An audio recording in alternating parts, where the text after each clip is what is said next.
अभी हमारे साथ एक ऐसे शख्स मौजूद है जिन्होंने कबड्डी को देश के कोने कोने में पहुंचाया।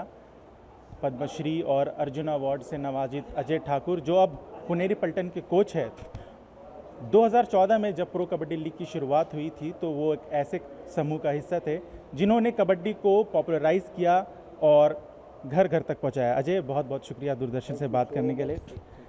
आप पहले प्लेयर थे, अब कोच है पुनेरी पल्टन के। पुनेरी पल्टन जो है इस साल काफ़ी अच्छा परफॉर्मेंस कर रही है और काफ़ी कंसिस्टेंट परफॉर्मेंस भी कर रही है। पिछले सीज़न जो था वो पहले शुरुआत में काफ़ी अच्छा रहा, लेकिन फिर एंड में वो थोड़ा सा उनकी परफॉर्मेंस डाउन रहा। तो इस साल आपने क्या ऐसा टर्न अराउंड किया, क्या चेंजेस किए? मैं हमेशा ही बोलता हूँ कि वो बहुत लकी कोच होते हैं जिनके पास अच्छे प्लेयर आते हैं। मैं कभी ये नहीं कहूँगा कि एक कोच ही एक बेहतर खिलाड़ी बनाता है। मैं बोलता हूँ मैं लकी हूँ कि मेरे पास इतने अच्छे खिलाड़ी हैं। मैंने बहुत देर देखा है ना, बहुत कोचेस प्रैक्टिस करवाते हैं। समटाइम प्रैक्टिस बहुत करवाते हैं, प्लेयर नहीं बन पाते। उसका ये मतलब नहीं कि कोचों ने मेहनत नहीं करवाई है।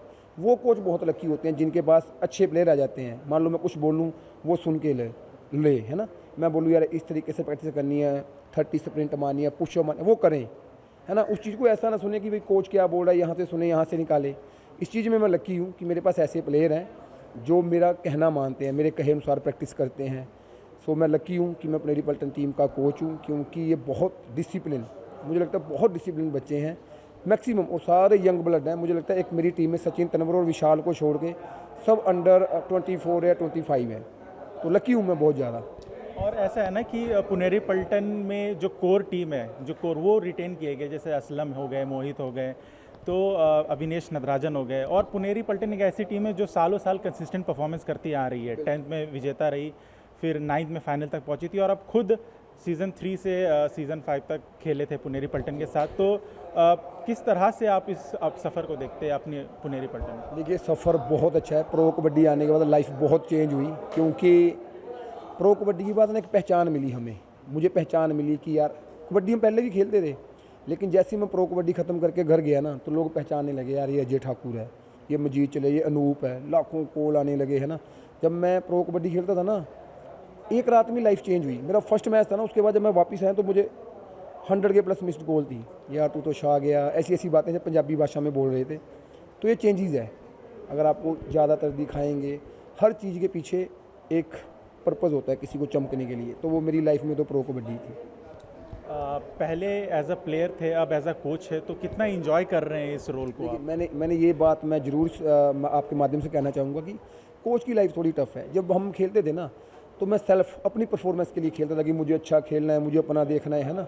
बट जब आप कोच हो ना, तो आपको 20 बच्चों का बैच आपके पास है, उन सबसे परफॉर्मेंस निकालनी है। प्रेशर भी मैंने देखा है कि प्लेयर से ज़्यादा प्रेशर कोच के ऊपर रहेगा, है ना, क्योंकि आपकी टीम का ट्रस्ट बहुत है, आपके ओनर का ट्रस्ट आपके ऊपर बहुत है, आपके सीईओ का ट्रस्ट, आपके मेंटोर का प्रेशर, है ना। इवन के पूरी पुनेरी पल्टन फैन है ना उनका, कि यार कोच इनको कैसे मेहनत करवाएगा। सबसे बड़ी बात होती है जब आपके पास दिग्गज प्लेयर है ना, उनकी यूनिटी कैसे बनानी। आपको अपनी ईगो छोड़नी पड़ती है। सम टाइम आपको कुछ चीज़ें देख कर भी नज़रअंदाज करनी पड़ेंगी, है ना, अगर आपको यूनिटी रखनी है। कुछ मोमेंट ऐसे होते हैं जहाँ पे प्लेयर बहुत बड़ी गलती कर देता है, अगर आपने उसको डांट दिया ना, तो वो फिर जीरो ही हो जाएगा। वहाँ पे भी उसको अप्रिशिएट करना, अपने जो बोलते हैं अपने गुस्से को दबा करके वहाँ भी उसको अप्रिशिएट करना कि कोई बात नहीं बेटे, गलती होगी, नेक्स्ट। तो ये चीज़ें प्लेयर को लगता है कि नहीं यार, कोच को मेरे ऊपर कॉन्फिडेंस है। कोच के लिए ये बहुत ज़्यादा प्रेशर है कि अपने आप को मार करके दूसरे को ज़िंदा रखना। अजय, आपके अगर खुद के सफ़र के बारे में बात करें तो आपने अर्जुन अवार्ड से नवाजे गए हैं, पद्मश्री जीता। जब 2014 में आए तो बेंगलुरु बुल्स के साथ आपको मलेरिया हो गया था, लेकिन फिर भी आपने फाइनल खेला था सीज़न 2 में। हाँ जी। उसके बाद आपने दबंग दिल्ली के साथ प्रो कबड्डी जीता, फिर इंडिया के साथ वर्ल्ड कप जीता। तो जब पीछे मुड़ के आप 10-12 साल पीछे देखते हैं, जब कबड्डी उतना पॉपुलर नहीं था तब, और अब जब इतना पॉपुलर हो गया है, हर कबड्डी प्लेयर को वो नाम मिल रहा है, वो शोहरत मिल रहा है। तो दो इंसान मेरी लाइफ में जो मुझे यहाँ तक लेके आए, है ना, मेरे फादर तो हैं ही हैं, चलो, है ना, मेरे गुरु श्री नंदलाल ठाकुर जी, है ना, जिन्होंने जब मैं बच्चा था ना, उन्होंने मुझे देखा कि नहीं यार ये प्लेयर बने हैं, उनका भरोसा बहुत। दूसरे जनार्दन सिंह गहलोत जी, वो इस दुनिया में नहीं है, पर उनका ट्रस्ट यार एक हिमाचल के, जब मैं 19 साल का था, जब उन्होंने मेरी सिलेक्शन इंडिया टीम में कर दी थी, मैं आपके माध्यम से कहना चाहूँगा, उस टाइम अच्छा प्लेयर नहीं था, पर लेकिन उनको लगा कि आज इस बच्चे को अगर खिलाएंगे ना तो कल का स्टार बनेगा। तो मुझे अभी याद है कि जब हम इंचियोन गए थे, सॉरी मकाऊ में, तो उन्होंने मुझे स्पेशल बुलाया, बेटे तेरे मुझे इस साल कुछ नहीं चाहिए, मैं तुझे इसलिए लेके आया हूँ कि तू सीख सके। मैं तेरे में देख पा रहा हूँ कि तू आने वाला इंडिया टीम का मेन रेडर बनेगा। तो मुझे बड़ी दिल को बात अच्छी लगी। तो ये मेरी लाइफ में ऐसे लोग थे जिन्होंने मुझे पहचाना, यहाँ तक मुझे लेके आए। प्रतिभा बहुत होती है, बहुत सड़कों पे बोलते हैं ना कि हुनर सड़कों पे तमाशा करता है, किस्मत महलों में राज। तो वो हुनर को पहचाना उन्होंने। तो और मेरी फैमिली बहुत स्पोर्ट्स लवर है। मेरे चाचा श्री जयपाल चंदेल जी, उनका सबसे बड़ा रोल था कि शुरुआत में उन्होंने हमें जैसे घर में निकाला। मेरे फादर अच्छे रेसलर थे, उन्होंने निकाला, है ना। तो ये थोड़ी थोड़ी चीज़ें थी मेरे पास। और मैं आपको एक बात बताता हूँ, मैं जब फर्स्ट टाइम टीवी पे आया ना, तो इसी चैनल पे आया। मैं ये रियलिटी बोल रहा हूँ, हमारी नेशनल गेम हुई थी रांची में। फर्स्ट टाइम जब मुझे टीवी पे किसी ने देखा तो दूरदर्शन पे इसके ऊपर देखा। ये रांची में गोल्ड आया था हमारा, तो वहाँ सभी मैच लाइव चलाए थे। तो मेरा फर्स्ट टीवी का सफ़र इस चैनल से शुरू हुआ था जी।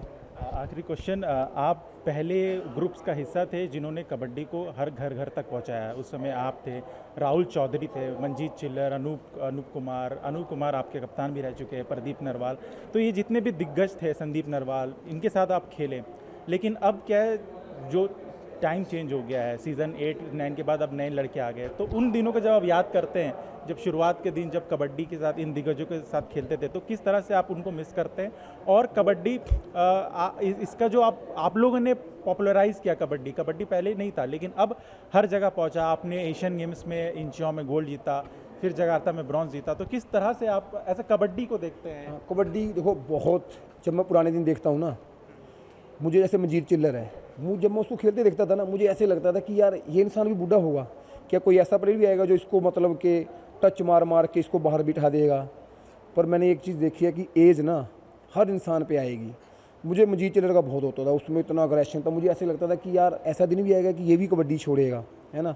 मेरे में खुद बहुत पावर थी, बहुत स्पीड थी, मतलब स्किल मेरे में इतनी नहीं थी जिसको बोलते हैं कि मच्योरिटी लेवल नहीं था मेरे में। पर मेरे में पावर और स्पीड इतनी थी ना, मुझे ऐसा लगता था मैं बूढ़ा ही नहीं हूँगा, मैं कभी कबड्डी छोड़ूंगा ही नहीं। तो जब भी मैं अपना पीछे दिन देखता हूँ, मुझे ऐसा लगता है कि यार मैं अभी तो मैं खेल रहा था, ऐसा क्या हो गया। इंजरीज़ बहुत चीज़ें हैं, और सबसे बड़ी बात है पहचान। पुराने दिनों में और यहाँ पे प्यार बहुत मिल रहा है, पहचान बहुत है, नाम से लोग पहचानते हैं, है ना।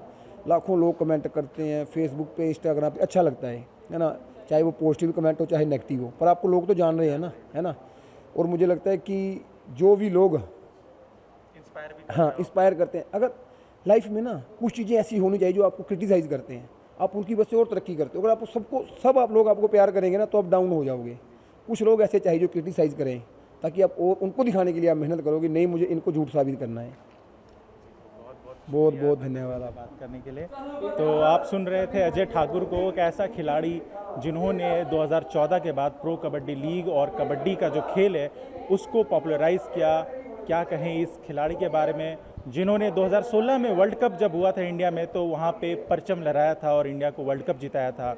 उस दिनों की जब बात करते हैं, चाहे वो अनूप कुमार है, चाहे मंजीत चिल्लर है, ये उस समूह का हिस्सा थे जिन्होंने प्रो कबड्डी लीग और कबड्डी को विश्व स्तर पे झंडा फहराया, इंडिया का नाम रोशन किया, और अब ये नई पीढ़ी को भी तैयार कर रहे हैं। कैमरामैन नवीन के साथ अभिषेक प्रसाद, डीडी न्यूज़।